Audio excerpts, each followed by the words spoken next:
Gyoen, qui est donc le parc qui jouxte le Meiji Jinja, donc le temple principal qui est juste à côté, qui est un des temples, un sanctuaire assez important de Tokyo. C'est un sanctuaire qui a été établi après la restauration de Meiji, c'est pour ça qu'il s'appelle Meiji Jinja, puisqu'il a été érigé après donc, 1868.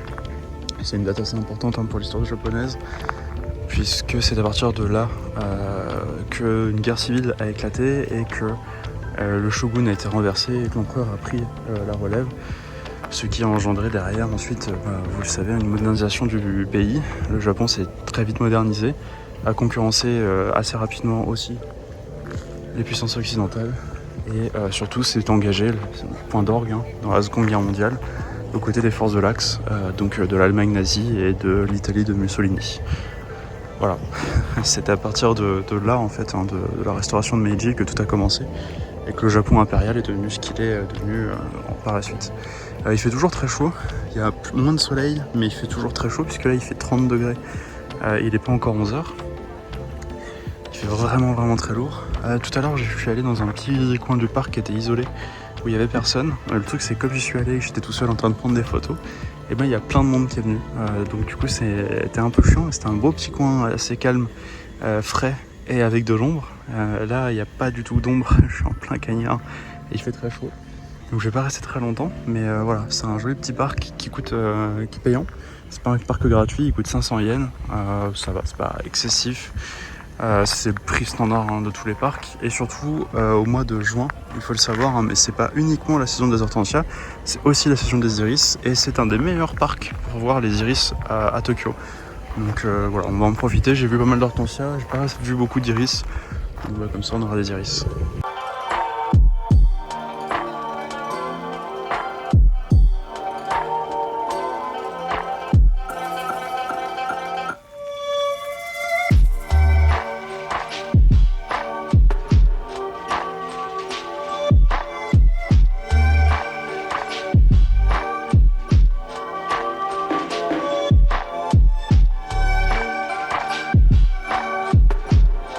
Et par contre, ça c'est une remarque que j'étais en train de me faire.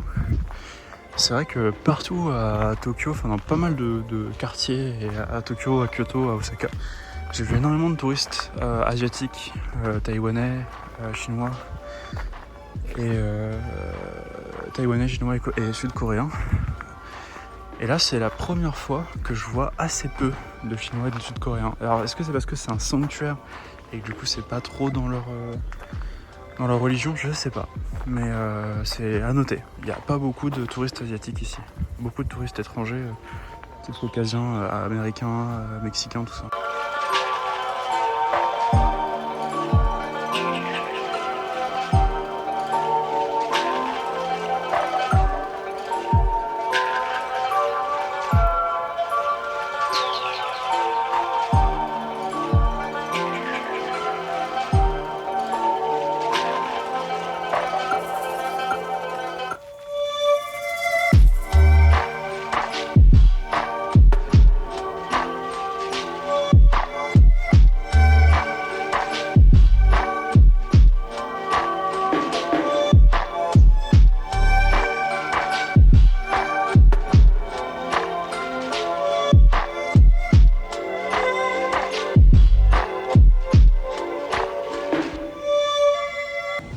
Bon, je reviens de Harajuku, enfin Harajuku et Omotesando.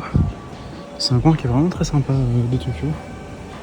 Si vous voulez faire les boutiques, c'est vraiment un coin à faire. Et vraiment, je recommande. Il y a beaucoup de petites friperies, du style friperie en fait. Il y a un peu de tout. C'est assez marrant d'ailleurs parce que Omotesando c'est très branché, mais genre luxueux. Et Harajuku c'est très branché, mais très underground. C'est vraiment très marrant comme distinction parce que les deux quartiers sont finalement l'un à côté de l'autre, même se mélangent à plusieurs moments. Mais c'est vraiment très cool. Alors il y a la rue principale. Quand vous prenez la gare d'ailleurs la gare qui était magnifique avant et qui est maintenant qui est plus très jolie. Mais quand vous prenez la gare d'Harajuku et que vous allez tout devant, il y a une rue, je sais plus comment elle s'appelle, je sais plus quoi, street. Cette rue là je vous la déconseille parce qu'il y a beaucoup de monde, beaucoup de touristes, ça se bouscule, c'est blindé, les prix sont exorbitants. Les boutiques de souvenirs c'est quasiment que du made in China mais c'est des prix fous, donc je vous conseille pas. Par contre si vous allez un peu plus loin et que vous prenez les rues de Harajuku plus standard, vous allez trouver beaucoup plus de friperies avec des prix plus abordables. Il n'y a pas trop de boutiques de souvenirs par contre, parce que du coup c'est plus trop touristique. Mais franchement c'est très sympa, il y a beaucoup de friperies, donc si vous voulez acheter des vêtements, il y a tout, il y a vraiment de tout. Il y a des vêtements de marque, il y a des vêtements standards, il y a des vrais trucs old school, il y a des vieux jeans, il y a vraiment des boutiques pour tout. C'est vraiment très sympa. Et vous pouvez prendre la rue qui s'appelle Cat Street, je crois, un truc comme ça, qui est une rue qui est vraiment très sympa, avec beaucoup de boutiques. Mais il y a aussi beaucoup de rues adjacentes à cette rue principale, entre guillemets. Donc je vous invite à le faire dans un sens. Peut-être par exemple descendre Cat Street, tout en bas, et puis remonter éventuellement par les petites rues. Et n'hésitez pas à faire des allers-retours, parce que vous allez trouver vraiment des trucs super sympas. Il y a des boutiques qui sont vraiment très atypiques, par exemple Lacoste à Harajuku est vraiment très atypique. Je pense que dans le monde on ne trouvera pas deux Lacoste comme ça, vraiment. C'est franchement marrant. Et puis il y a des voilà, par exemple à Lacoste, il y a des vêtements dédiés à Harajuku, c'est-à-dire que vous allez pouvoir les retrouver quasiment qu'à dans cette boutique à Harajuku. Donc voilà, si vous voulez un truc un peu unique, vous pouvez.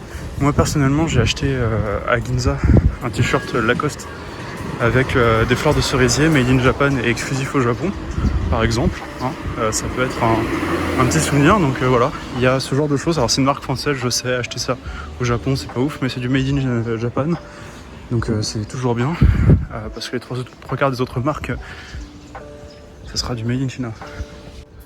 Et puis pour le quartier de Motesendo, ben vous avez la rue en fait qui coupe en deux Cat Street, du coup, qui est une rue très jolie. Vous allez voir, il y a des espèces de lanternes, vous savez, qu'on pourra retrouver dans les sanctuaires, mais là cette fois-ci dans la rue. Il y a beaucoup de magasins de luxe. Il y a 2 Dior, je crois. Il y en a un tout en haut et un tout en bas, dont un qui est un des bâtiments les plus stylés que vous avez vu dans une des séquences, tout en verre, enfin en espèce de miroir avec des jardins suspendus. Enfin, c'est vraiment très joli.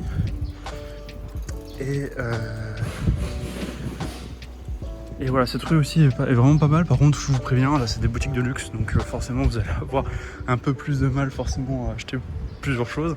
C'est vrai qu'on passe de boutiques vintage, de friperie avec des prix très abordables, à boutiques de luxe avec des prix beaucoup moins abordables.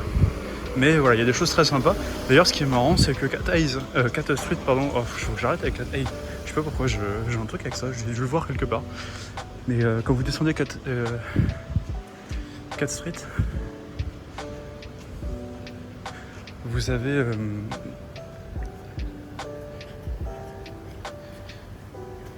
beaucoup de friperies et à un moment donné vous allez tomber sur un Ralph Lauren d'ailleurs qui est très joli, et en fait ça marque un peu la fin du côté underground, et ça marque vraiment le tournant vers le luxe, donc c'est assez marrant. Voilà, je vous le conseille, franchement allez-y, c'est très sympa. Là je rentre à l'hôtel, au Ryokan, il est pas très tard, il est 16h pile.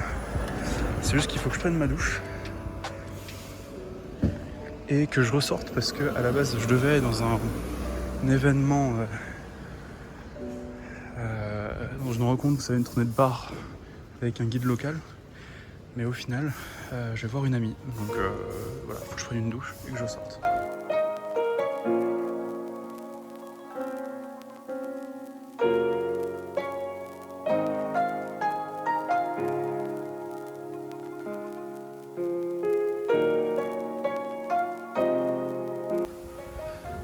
Ok les gars,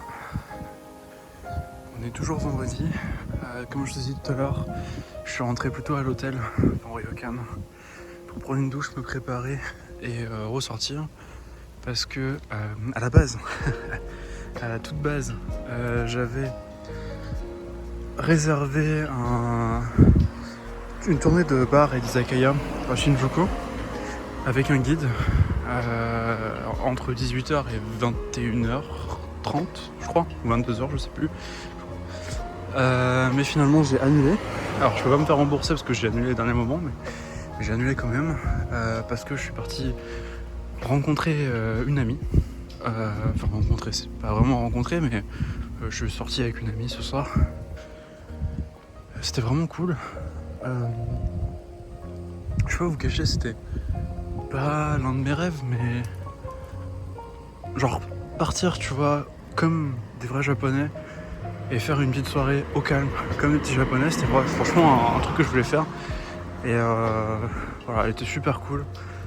Elle a pas organisé le truc, mais elle m'a dit écoute, il fait beau, il fait chaud, quand c'est comme ça, moi j'aime bien aller à la plage. Viens, on va à la plage. Je dis oui, mais à Tokyo c'est compliqué. Elle me dit non, regarde, tu vas voir, on va trouver une plage. On est parti à Odaiba et on est parti sur la plage d'Odaiba. Incroyable, avec une soirée incroyable. On a franchement passé un très bon moment sur la plage à discuter. On est allé juste derrière, il y a une espèce de centre commercial qui est très sympa aussi, qui est un peu style old school à l'intérieur, avec beaucoup de boutiques de bonbons, de figurines, de jouets, de choses comme ça. Donc on a acheté des bonbons, des jouets, une box mystère, vous savez, en forme de papier cadeau. Tu sais pas ce que t'as à l'intérieur, tu mets juste genre 2000 yens et t'as approximativement pour 1000 ou 1500 yens de cadeau. C'est exactement ce qu'on a acheté. Des bonbons, elle m'a conseillé plein de bonbons, et puis on est parti manger au restaurant, vue sur Tokyo, à la vue incroyable, franchement trop cool. Je suis encore en train de me gourer, ça fait une semaine que je suis ici, et ça fait une semaine que je me gourre. Je suis franchement une merde. Donc non, franchement un putain de moment incroyable. C'est un endroit qui est super romantique, donc franchement pour tous les couples je recommande de ouf Odaiba. J'étais jamais allé, je voulais y aller parce que c'était un coin qu'on m'a beaucoup conseillé, et franchement je suis absolument pas déçu d'y être allé. Et surtout en plus vu ce qu'on a fait, enfin je veux dire c'est très romantique, et donc y aller avec ne serait-ce qu'une amie, mais même une fille avec qui je pars en date ou autre, franchement c'est super sympa, même entre potes, hein. Honnêtement entre potes c'est génial. Enfin, on a vu plein en fin de journée, plein de groupes de lycéens qui venaient pour jouer, qui venaient pour parler, pour boire un coup et tout, enfin franchement très cool. Et plus les heures passaient, plus les groupes de lycéens se sont fait remplacer par des groupes de jeunes adultes et d'adultes qui sont venus pour boire des bières sur la plage. Donc franchement très très bonne ambiance. Les boutiques sont vraiment cool, les restaurants sont ok. On a mangé dans un restaurant indien, franchement ok, la bouffe était sympa, surtout la vue en fait qui est cool. Et il y avait plein de couples autour, donc j'étais plutôt content de cette fois-ci être pas tout seul. Ok, de pas être tout seul mais d'être avec une fille, je vous avoue que c'était plutôt agréable. Et non franchement, bête de moment, incroyable. C'est très personnel là ce que je suis en train de livrer, mais franchement incroyable, je recommande de fou.